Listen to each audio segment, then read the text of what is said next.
International students जब भी abroad study का प्लान करते हैं तो उनका सिलेक्शन क्राइटेरिया बेस्ड रहता है या तो फ्रेंड्स के या ट्रेंड के, जो दोनों ही कहीं ना कहीं उनको सही रास्ता नहीं दिखा पाते हर बार।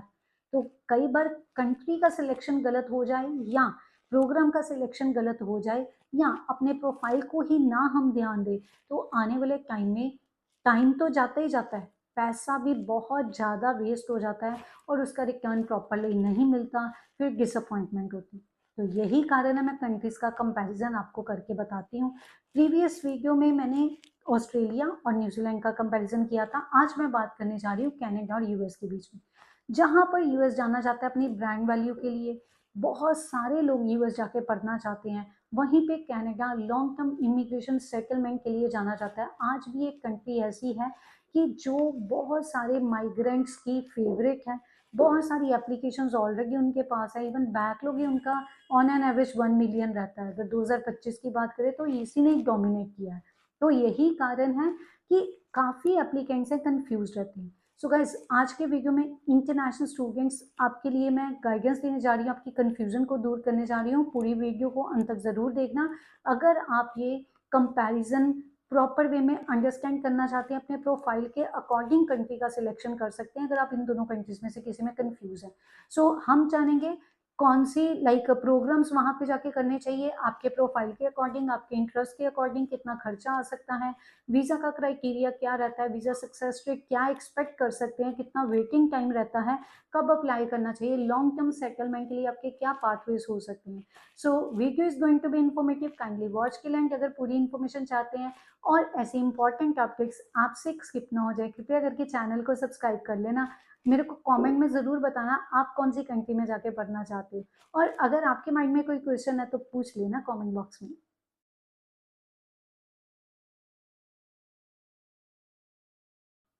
शुरुआत करते हैं यूनिवर्सिटीज से। US universities are globally high rank, top universities आपको मिल जाएंगी। हार्वर्ड हो, स्टैनफोर्ड हो, किसने इनका नाम नहीं सुना, कौन लोग हैं जो वहाँ पे जाके पढ़ना नहीं चाहते।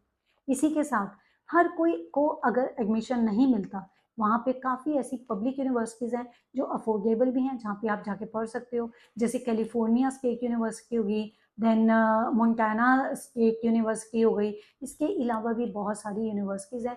प्राइवेट यूनिवर्सिटीज़ भी अफोर्डेबल ट्यूशन फी पे एडमिशन दे देती हैं। यहाँ पे मैटर करता है यूनिवर्सिटी की रैंकिंग।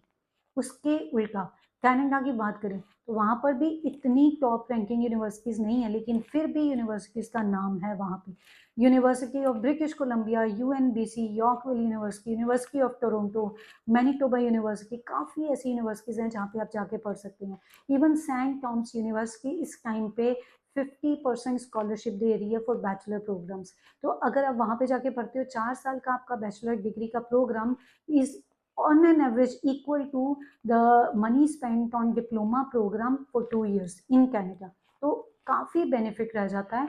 यूनिवर्सिटी का सिलेक्शन आपको ध्यान में रखना है।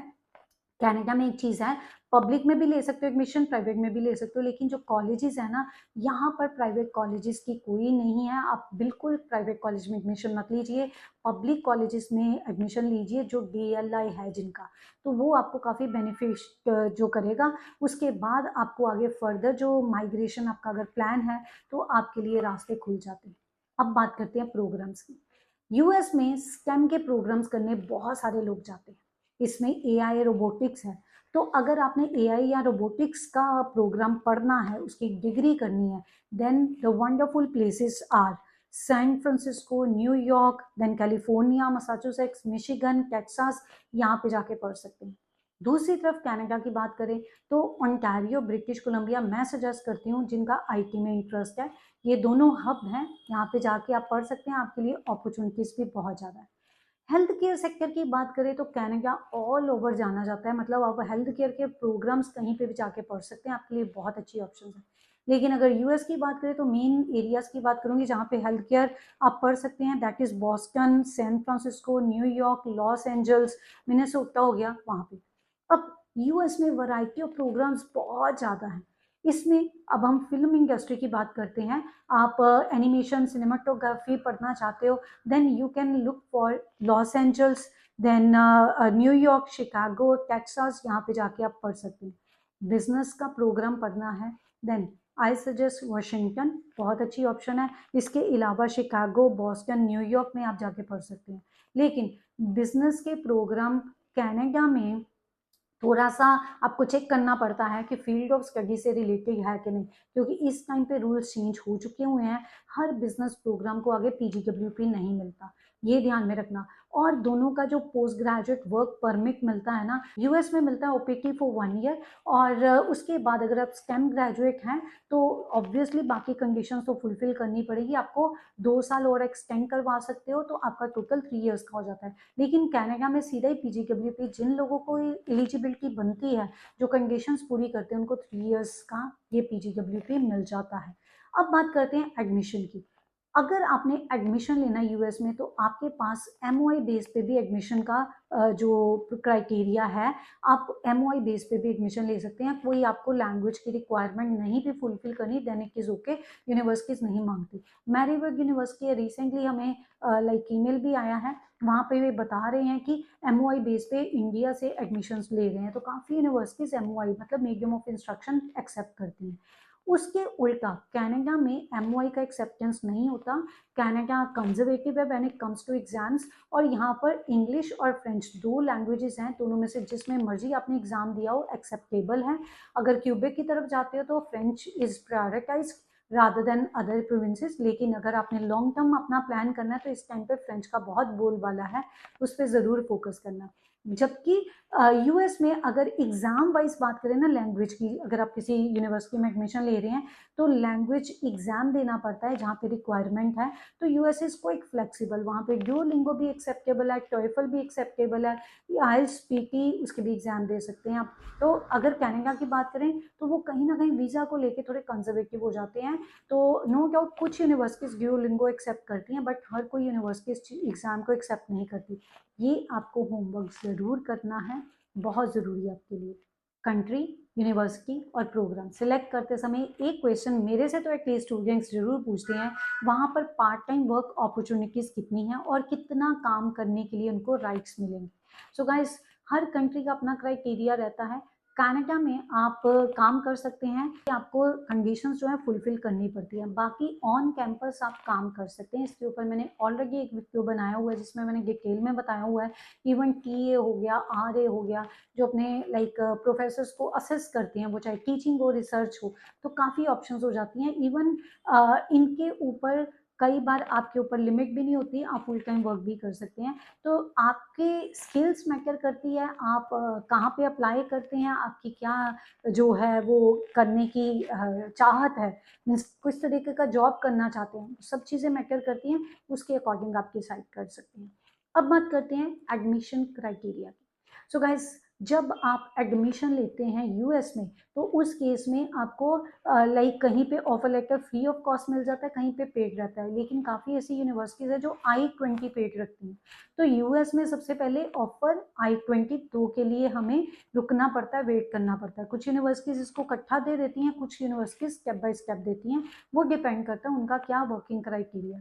तो I-20 लेने के बाद ही आप आगे अपने वीज़ा के लिए प्रोसेस कर सकते हो कंटिन्यू। तो यहाँ पर अगर I-20 का डिपॉजिट है, मेक श्योर आपको चेक करना पड़ेगा। अगर आपका इनटेक कैंसिल हो जाता है किसी कारणवश, तो क्या वो I-20 की फ़ी एडजस्ट करते हैं नेक्स्ट इनटेक की I-20 इशू करते समय, या वो दोबारा मांगते हैं, क्योंकि कुछ यूनिवर्सिटीज़ मांगती हैं। तो यहाँ पे कहीं ना कहीं स्टूडेंट्स को बेयर करना पड़ता है कॉस्ट। तो और सबसे पहले आपकी ये 2 चीज़ें आ जाती हैं, उसके बाद आप सर्विस फी पे करते हो, दैट इज़ $350। उसके बाद आप अपनी वीज़ा के लिए एप्लीकेशन लगाते हैं, DS-16 फॉर्म भरा जाता है, वीज़ा फ़ी पे की जाती है $185। जब आपका वीज़ा आ जाता है देन 250 इंटेग्रिटी फ़ी जो $, में है आपको पे करनी पड़ती है। आप वहाँ पे लैंड करते हो, अगेन आपको फॉर्म भरना पड़ता है, उसकी भी फीस बढ़ गई है। तो ये कुछ स्टेप्स रहते हैं। यहाँ पर एक बेनिफिट ये है कि ट्यूशन फ़ी आप आफ्टर वीज़ा पे करते हैं। लेकिन जो आपको लिविंग एक्सपेंस शो करनी है ना, वो आपको at the time of application show करनी है। आपका बैंक स्टेटमेंट जाता है, यहाँ पे यूनिवर्सिटीज़ की रिक्वायरमेंट्स रहती हैं, उसके अकॉर्डिंग जो वो फॉर्मेट डिमांड करती हैं उसके अकॉर्डिंग आपका बैंक स्टेटमेंट होना चाहिए।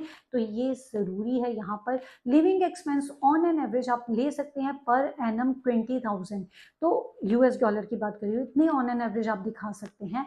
ये मैंडेटरी रहते हैं, अदरवाइज यूनिवर्सिटीज़ आपको I-20 नहीं देती। दूसरी तरफ हम कनाडा की बात करें तो यहाँ पर आप ऑफर लेटर के लिए अप्लाई करते हो, कहीं पे ये पेड रहता है, कहीं पे ये फ्री रहता है। जहाँ पे ये पेड रहता है वो on an average 50 Canadian dollar से शुरू होकर 200 to 50 डॉलर तक जाता है, डिपेंडिंग कि आप कौन सी यूनिवर्सिटी या कॉलेज में अप्लाई करें, कौन से प्रोग्राम में अप्लाई कर रहे हैं। जब आपका ऑफर लेटर आता है यहाँ पर आपको ट्यूशन फी पे करना ज़रूरी है, अदरवाइज आपके बाकी डॉक्यूमेंट्स कॉलेज की तरफ से रिलीज नहीं होते, जिसमें LOA होता है और PAL या TAL पैल जिसको बोला जाता है। ये रिसेंटली इंट्रोड्यूस हुआ है लास्ट 2 ईयर से, तो अदरवाइज ये पहले नहीं होता था। तो अभी इसके लिए पैल के लिए आपको कोई एक्स्ट्रा पेमेंट नहीं देना पड़ता, लेकिन ट्यूशन फी पे करोगे तो आपको ये मिलता है। लेकिन एक और चीज़, अगर इन केस अनफॉर्चुनेटली रिफ्यूज़ल आ जाता है तो पैल के लिए आपको दोबारा अप्लाई करना पड़ता है। कुछ कॉलेजेस इसको दोबारा इशू नहीं करते, इवन वो आपका प्री डिपॉजिट भी कॉन्फिस्केट कर लेते हैं। तो इसीलिए ये सारी चीज़ें जानना बहुत ज़रूरी है अगर कनाडा के लिए अप्लाई कर रहे हैं। यहाँ पे आपको ट्यूशन फी पहले देना पड़ता है, लेकिन जो लिविंग एक्सपेंस है वो आपको वीज़ा के टाइम पे दिखाने पड़ते हैं। पहले GIC होता था, अब GIC मत भी कराओ तब भी ठीक है, प्रोवाइडेड कि आपके जो फाइनेंस है, जो फंड्स है वो स्ट्रॉन्ग होनी चाहिए विद प्रॉपर सोर्स। उसके ऊपर भी मैंने एक वीडियोस बनाई हुई है, वहाँ पे जाके चेक कर सकते हो। कनाडा की प्लेलिस्ट में जाओगे आपको ये वीडियो मिल जाएगी।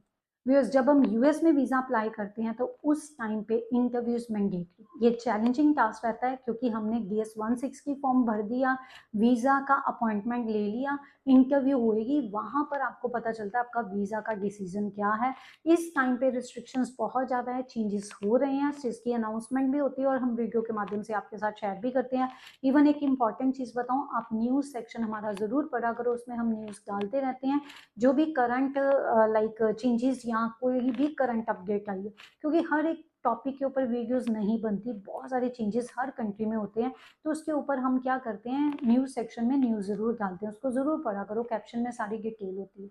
और यहाँ पर जैसे मैं बात कर रही थी वीज़ा की, तो वीज़ा इंटरव्यूज मैंडेटरी, आप FMJ मतलब एकेडमिक प्रोग्राम पढ़ने के लिए भी जा सकते हैं, वोकेशनल पढ़ने के लिए जाते हैं, या आप एक्सचेंज प्रोग्राम के लिए जा रहे हैं तो भी आप अप्लाई कर सकते हैं। इंटरव्यू क्लियर करना ज़रूरी है। सोशल मीडिया आपका वेट होता है, उसकी स्क्रूटनी होती है, उसको पहले ही अपना पब्लिक कर लीजिए, प्राइवेट मत कीजिए, उसको डिस्क्लोज ज़रूर कीजिए DS-16 की फॉर्म में।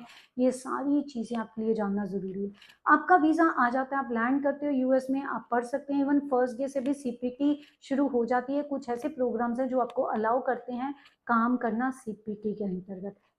तो जैसे आपका स्टडी कंप्लीट होता है सक्सेसफुली, तो आपके लिए जो इमिग्रेशन पाथवे रहता है दैट इज़, जैसे मैंने पहले बताया, वर्क परमिट आप अप्लाई कर सकते हैं, 1 ईयर सबको मिल जाता है। उसके बाद H-1B वीज़ा के लिए प्रोसीड कर सकते हैं। इसी के अलावा काफ़ी और ऑप्शंस रहती हैं डिपेंडिंग ऑन योर प्रोफाइल, आपके सर्कमस्टांसिस के ऊपर, तो आप उसके लिए कंटिन्यू कर सकते हैं। लेकिन यहाँ पर ग्रीन कार्ड का प्रोसेस काफ़ी लेंथी है, उसके लिए आपको देखना पड़ेगा। अब बात करते हैं कनाडा की। कनाडा में जब वीज़ा अप्लाई करना है, यहाँ पे इंटरव्यू का कोई भी कंडीशन नहीं है। यहाँ पर आपको पे करनी है सिर्फ 150 स्टूडेंट की जो वीज़ा फ़ी रहती है, प्लस 85 आपको कैनेडियन डॉलर्स पे करने हैं फॉर बायोमेट्रिक्स। आपके बायोमेट्रिक्स का लेटर आता है, उसके बाद आप बायोमेट्रिक्स देते हो, उसके बाद आपकी फ़ाइल जो है एम्बेसी ऑफिसर के पास जाती है। तो इसमें आपका SOP बहुत मैटर करता है, क्योंकि आप खुद सामने नहीं जा रहे वीज़ा ऑफिसर के, तो आपने जो स्टेटमेंट ऑफ पर्पस लिखा है उसी को पढ़ता है, उसी के अकॉर्डिंग आपका वीज़ा का डिसीजन आता है।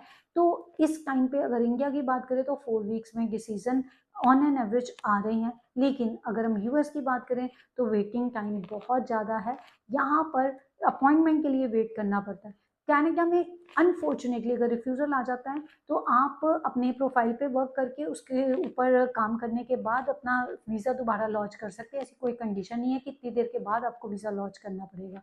और यहाँ पर अभी केप नोट्स जो पहले अप्लाई करते थे, रिफ्यूज़ल का रीज़न साथ में ही रिफ्यूज़ल लेटर में आ रहा है, लेकिन उसके उल्टा अगर US की बात करें तो इंटरव्यू इज मैंडेटरी, तो आपको इंटरव्यू का स्लॉट का वेट करना पड़ता है। एवरेज आप 1 ईयर का वेट कंसिडर कर सकते हैं, क्योंकि US is always on high demand, तो इस चीज़ पे आपको फोकस करना है।